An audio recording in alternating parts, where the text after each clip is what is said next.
నేను దళిత సంక్షేమ సంఘం రాష్ట్ర అధ్యక్షుడిని.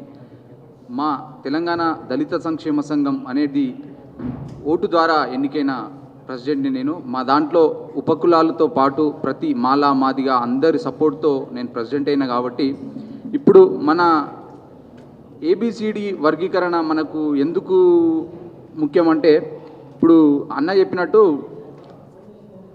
6% 7% 100% అడిగే హక్కు మనకుంది.